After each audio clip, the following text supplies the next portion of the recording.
Well, I should tell you that my mother was also very, very stubborn, hard-headed. I think a lot of us kind of took after her in that area. Anyway,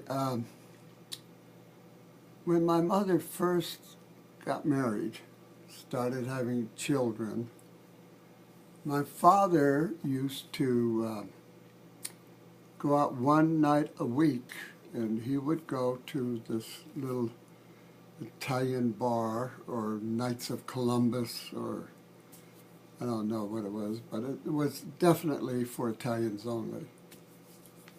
And it wasn't too far from where we lived on West Street in Ashtabula. But I should tell you about my mother. She's like when Ronald Reagan says, trust but verify. Well, she was that way with my father. And she loved him a little too much. Anyway, she used to, when my father was going over to the bar where all the Italians hang out, Knights of Columbus, she used to say goodbye, get home early and all of that, and very wife-like. And then he would leave. Then she would put on some men's clothing that she got, because she was small. Remember, she was like maybe 120 pounds.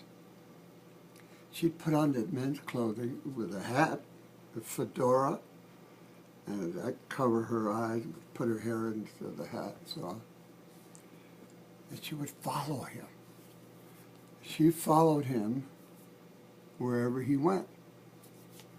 And the funny thing was that she thought nobody knew. But it used to be the talk of the whole neighborhood that my mother followed my father when he went out with the boys for a drink.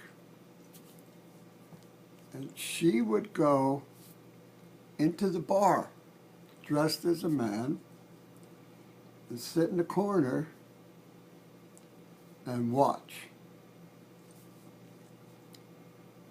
Well, sometimes the bartender would come over to my father and say, hey, Francesca, your bodyguard tonight, huh? And he would nod his head, yeah, so. And someone would, pull up to the bar next to my father and say, Tacchiata must say, it's like you're going to get it tonight. And he kind of thumbs up my mother sitting in the corner. And she never did know that everybody was aware that she was there. And they had a waitress who would take her order, and it was always like a little anisette. That's an Italian liqueur, it's kind of sweet. So that used to be something that we used to talk about, whenever Pa went out, Ma would follow, but dressed as a man. So that's one thing, but I want to tell you another about how hard-headed she was. When I was maybe, 14, 15, no, I don't know how old I was, but my brother Frank was old enough to go out with girls, okay? And our next-door neighbor had 3 beautiful daughters. And their last name was Church, C-H-U-R-C-H, Church. And there were 4 kids. There was one boy, that was Donnie, and 3 girls, which was Nancy, Julia, and Jane. So my brother and Nancy kind of hit it off. They were, really kind of strong for one another. So Helen, the mother, used to come over, and she and my mother were just just close, close friends, very close. They loved one another. And because my brother was chasing Nancy, Helen became concerned and she wanted to know what was going on. So she would tell Nancy to stay away from Frank because he wasn't good enough for her. So my mother heard this, and she called Helen, the mother, and wanted to know what was wrong with Frank and Nancy getting together, because she thought it was wonderful. Frank was of age, and Nancy was beautiful, by the way. And Helen says that she didn't like Frank to go out with Nancy. She didn't think he was good enough for her daughter. My mother went bonkers. She broke up her friendship with Helen and made us move from where we lived on 43rd Street in Ashtabula. She had bought a four apartment building that looked like anybody breathed hard and it would collapse. I mean, it was terrible, but she figured that we'd all fix it up, and she made us move to that old beat up building to start fixing it, and sold the house we lived in because she was not going to live next to the churches because we weren't good enough for them, and her son was not good enough for Nancy. I was kind of sweet on Jane, the youngest one. Of course, I was a kid. I didn't know what was going on. But the funny thing is that my mother, when she made up her mind, that was it. No discussions, no options, no nothing. So we ended up moving, and I'm going to tell you a lot about where we moved to and what happened there. But right now I'm talking about my mother and how hard she could be. Now remember, this woman raised, well, she raised like 10 kids, but she had 13. One died at birth, one died very young, and one, I don't really know how old the third one was that died, but we were down to 10, and 2 of them were my sisters, and there were 8 brothers. Boy, did we lose them fast. I'm telling you, 4 of my brothers passed away at the age of 21. World War II, I think, took 2 of them. Took 1 in Burma, and then took, God, that was terrible.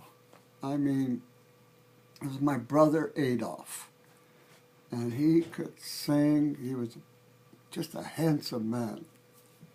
And he went into the military, joined up during World War II, and he was in artillery, because I remember him coming home on leave and talking about how they shoved the shells into these, I don't know what millimeter, 80 millimeter guns or whatever. And,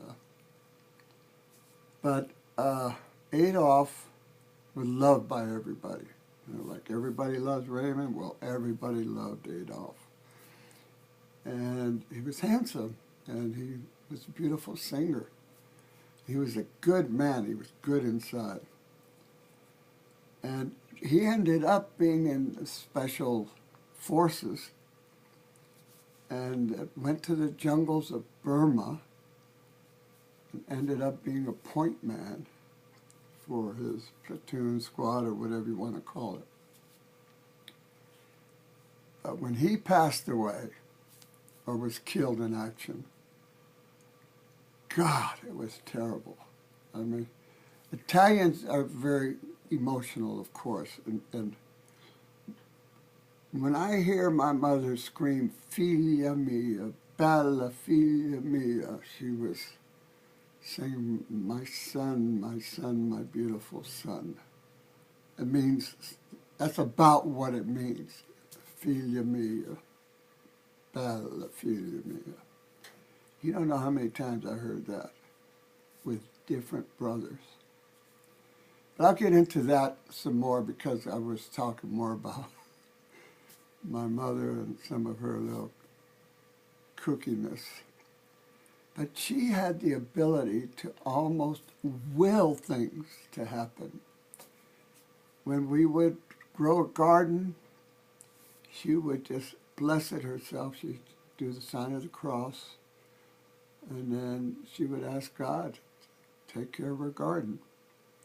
God, along with us kids, because we worked like crazy to hoe it and weed it and seed it and harvest it and whatever. But everything flourished.